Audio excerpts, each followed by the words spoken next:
What's up, YouTube? It's MW3. I've got some free-for-all on Foundation today. I figured this commentary I would talk about how to get better at Modern Warfare 3, or any first-person shooter in general, really. Number one being map knowledge. My uphill battle that I've had recently trying to get back into the game is because there's been so many maps released. I bought Elite, and then just kind of, I don't know, I fell out of love with the game. Oh, that freaking Claymore right there. It was so well hidden. I kind of went back and paused the video right at that little kill cam that I saw. I can't even see it in the kill cam. It's practically just invisible. But so yeah, the uphill battle I've had has been because there's so many maps.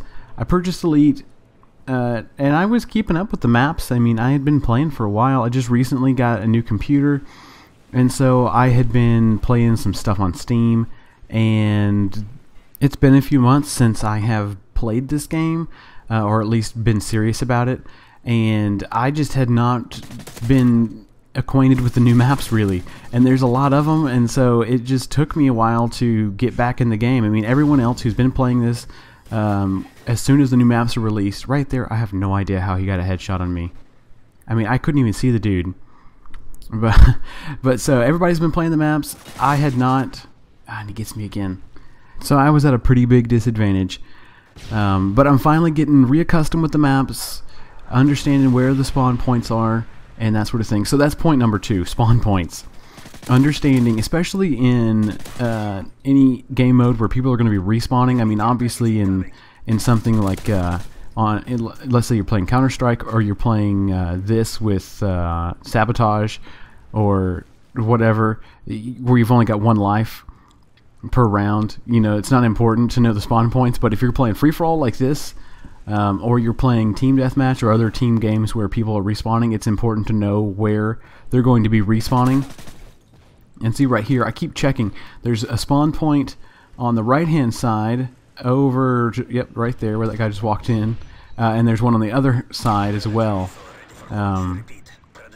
And oh, here's a little pro tip for you right here. Watch this. I'm going to whip out, I still die, which really sucks, but I whip out my Predator missile, see the guy, and then cancel it. If you hit B before the screen starts fading black, then you can cancel your Predator missile and hop right back into the action. And it's really sad because I fail right here trying to whip out this Predator missile again, but oh well. I still win the match. I win. So anyway, so spawn points, knowing where the spawn points are at, and that you can figure out just by playing the game. I mean, that's just kind of comes with playing for a while. You understand where people are going to start, and especially if you play and you notice where people spawn, like it was right at the beginning of the match, or you pay attention to where you spawn over time in a match, you will find that you start to understand exactly where everybody's coming from. And something else I did just right there was I noticed that the guy, there was no way that he had spit out enough bullets out of his gun to kill somebody that he was shooting towards, and so I knew to check that direction as soon as I got the guy who was camping it right there. So okay, another point here is knowing when to reload, and so I swapped to my pistol so I didn't have to reload, but that put me in a bad spot because I didn't have enough bullets in my pistol to get rid of the guy, but I also didn't have enough bullets in my my submachine gun there to get rid of the guy if I wasn't careful, or if I wasn't in close range. And so just knowing when to reload is a very important thing. Now, something else you need to be watching out for too is when to look around corners. Notice right here, I kind of expected there to be someone right there. There are natural choke points on the map, and you will just kind of, I mean, it comes with practice, I suppose, but you can definitely remember where you got killed and where the dude was standing the last time you died, or yeah, I guess collectively the last time you died, not really like the last instant. Oh, look at this right here. This is map knowledge for you right here. I knew the guy was going to be coming up towards me, and I knew I could stand behind that pillar and not take any shots from him, and so he was basically my plaything. He walked right into my trap. I played him, and he reacted exactly how I expected. But back to the natural choke points.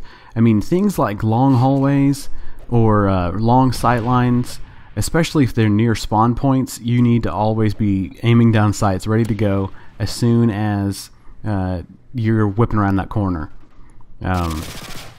It's a big deal, and it's going to save your life knowing exactly where these natural choke points are.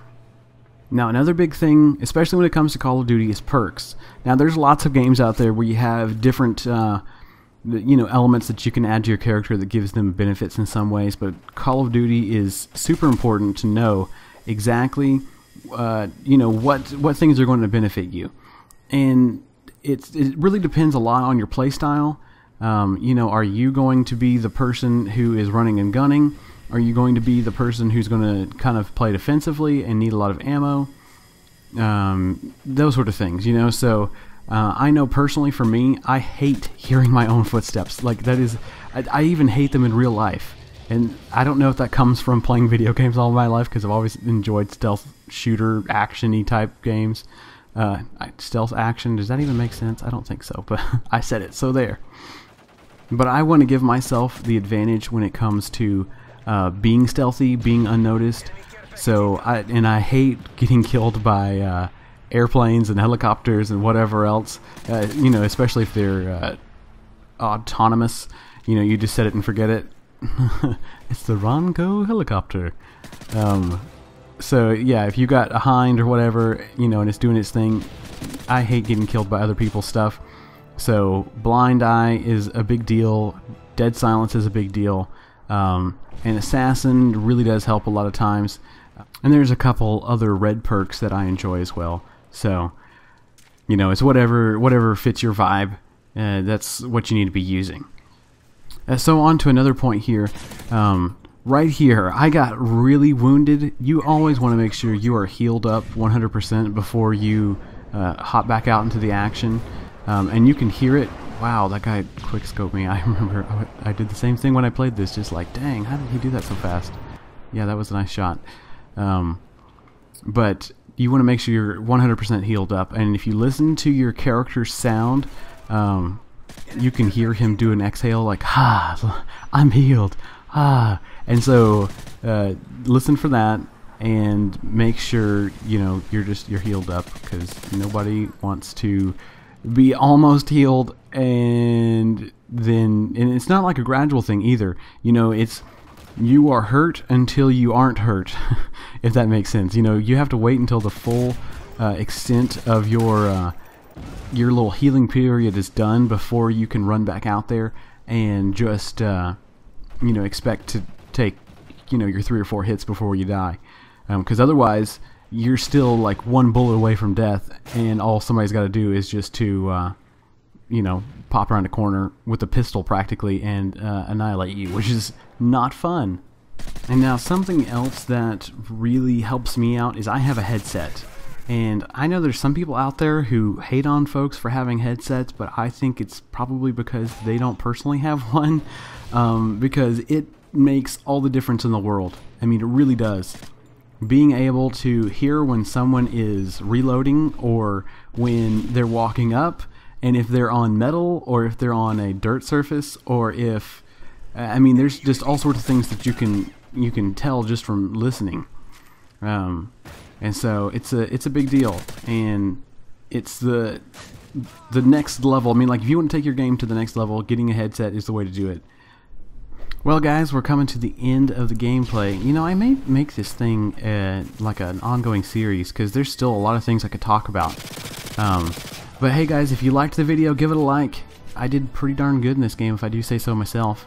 And the final kill with the pistol, or machine pistol, got a headshot. You like it. Make sure to subscribe. I got a new video coming every weekday, so lots of new stuff. Thanks for watching, guys. It's been MW3. I'll catch you next time.